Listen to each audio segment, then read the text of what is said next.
आपको पता है जब माता शबरी की शादी होने वाली थी,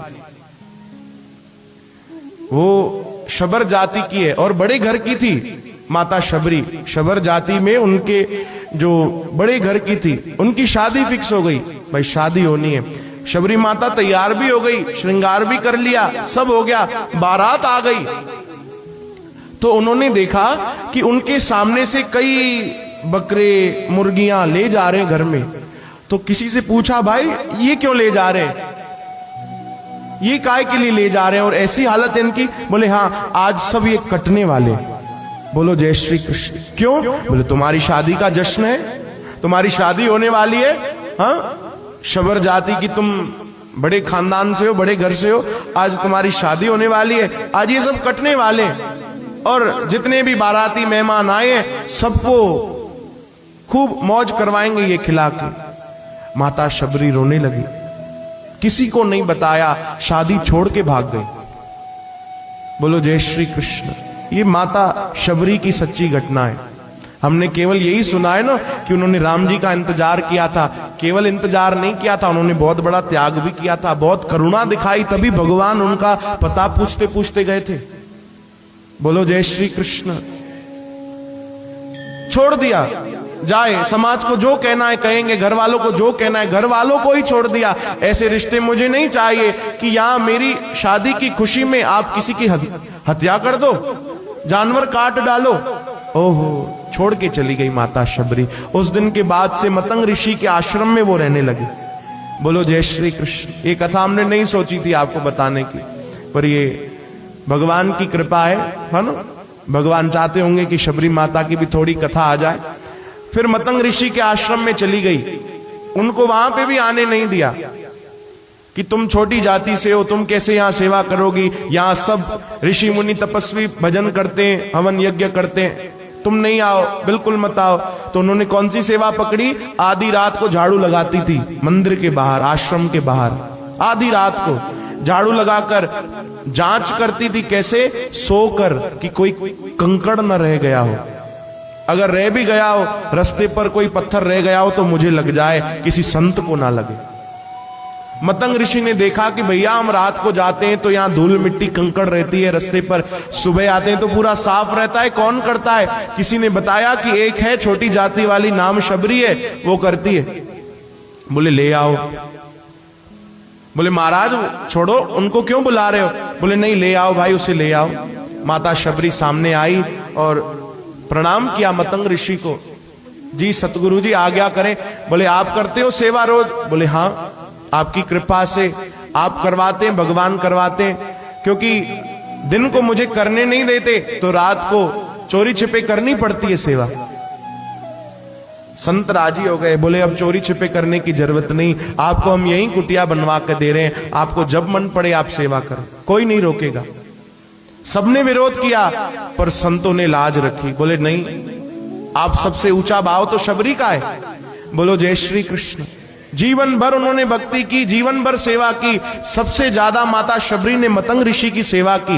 अंत समय जब था मतंग ऋषि का, सब रो रहे थे शिष्य, माता शबरी भी रो रही थी एक कोने में खड़े होकर।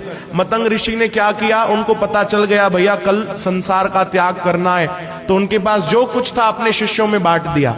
किसी को अपनी कंठी माला दे दी, किसी को अपनी पोशाक दे दी, किसी को वस्त्र कुछ दे दिए, किसी को ग्रंथ दे दिए, किसी को शास्त्र दे दिए, सब देकर चले गए। आखिरी में माता शबरी बची, उनको बुलाया, बोले इधर आओ। अब मतंग ऋषि अपने आसन से उठ गए, हाथ जोड़ रहे मतंग ऋषि, कह रहे शबरी तुमने जो सेवा की है तुमको देने के लिए मेरे पास तो कुछ नहीं है।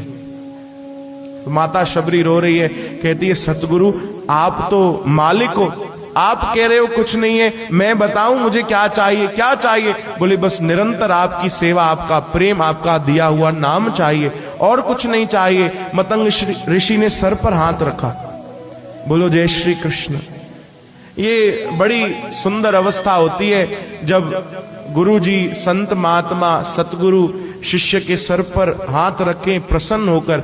उन्होंने हाथ रखा और कहा शबरी तुमको देने के लिए हमारे पास कुछ नहीं, हम तो तुम्हारे ऋणी हैं, पर एक वचन हम तुमको देते हैं, सारा संसार भगवान के पीछे डोलता है, भगवान को खोजता है, तुम्हारी संत सेवा का ये परिणाम होगा कि वो तीनों लोकों का मालिक तुम्हें खोजते खोजते आएगा। ये उस दिन मोहर लग गई। बोलो जय श्री कृष्ण। सरकार की किसी चीज में मोहर लग जाती है यानी वो काम होना ही है। उस दिन संतों ने मोहर लगा दी कि शबरी भगवान तुम्हारे पास और राम आएंगे तो अंगना। फिर तो शबरी माता केवल इसी चाह से रहने लगी, जीवन गुजारने लगी कि राम आएंगे, राम आएंगे। और भगवान आए। बोलो जय श्री कृष्ण। प्रभु आए और एक एक से पूछते पूछते आए कि मेरी शबरी कहां रहती है। बोलो जय श्री कृष्ण। ऐसे भक्त ऐसे भगवान। श्री कृष्ण गोविंद। भगवान रघुनाथ जब आए तब सबने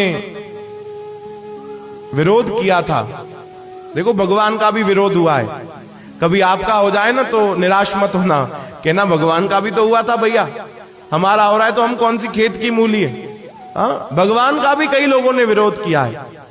भगवान को कहने लगे कि आप शबरी के यहां क्यों जा रहे हो, क्या मतलब। पर भगवान ने जवाब नहीं दिया। बोलो जय श्री कृष्ण। कथा आती है कि नगर में जो सरोवर था जहां से सब पानी पीते थे वो पानी खराब हो गया। सब संत महात्मा भगवान रघुनाथ के पास आए। बोले प्रभु पानी खराब हो गया है। कथा मुझे हल्की हल्की याद आ रही है कि पानी खराब हो गया, भगवान शुद्ध कैसे होगा। बोले आप सब संत भक्त जाओ, जितने भी भक्त हैं नगर में सब जाके अपने अपने चरण डालो पानी में, पानी शुद्ध हो जाएगा। सब गए, सबने डाला, पानी शुद्ध नहीं हुआ। बोलो जय श्री कृष्ण। वापस आए भगवान के पास। बोले प्रभु कृपा करो, सब गए पर पानी शुद्ध नहीं हुआ, अब कैसे करें भगवान। भगवान मुस्कुराने लगे। बोले सब गए थे। बोले हाँ, नगर में जितने वैष्णव भक्त हैं सब गए थे। बोले नहीं, कोई तो रह गया होगा, शबरी गई थी। तो सबने कहा शबरी, उसे भी ले जाना है, वो आपकी भक्ता है, वो तो छोटे कुल की है भगवान। भगवान ने कहा नहीं, अब आप सब एक तरफ रह जाओ, अब केवल शबरी के चरण डालो। बोलो जय श्री कृष्ण। माता शबरी जब गई भगवान की आज्ञा से, उन्होंने जब पानी में जल में चरण डाले तो वो जल भी शुद्ध हो गया। बोलो जय श्री कृष्ण। भगवान ने अपने चरण नहीं डाले, माता शबरी के डलवाए। यहां भगवान ने भक्तों की महिमा बढ़ाई है। बोलो जय श्री कृष्ण। श्री कृष्ण गोविंद। श्री कृष्ण गोविंद। माता शबरी बहुत रोने लगी, भगवान के चरण पकड़ लिए। बोले प्रभु आप इतनी बड़ाई हमको ना दें, हमको तो आपके चरण चाहिए, बस आपके चरण